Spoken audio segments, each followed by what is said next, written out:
متقي ایران ته افغان کډوالو سره ناسم چلند د دواړو هیوادونو په اړیکو منفي اغیزې کوي.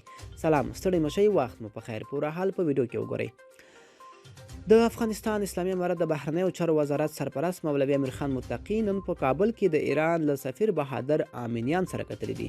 د یاد وزارت په خبره په ایران کې د افغان کډوالو سره د شوي چلند په اړه اندېښنه څرګنده کړې ده او ټینګار یې کړی دی چې ایران کې خپلو مشرانو ته دا پیغام ورسوي ترڅو خپلو امنیتي او اړوندو ادارو ته له افغان مهاجرینو سره په سرحدي سیمو کې او ښارونو کې د ناسمو کړنو د مخنیوي په اړه لازمي لارښوونې وکړي.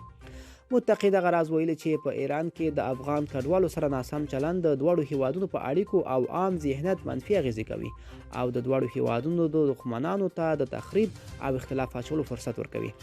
په ورته وخت کې ایراني سفیر ویلي و چې حکومت یې له افغان مهاجرینو سره د بد چلند نیت نه لري او تل هڅه کوي د دواړو هیوادونو اړیکې سره نږدې او باوري وي.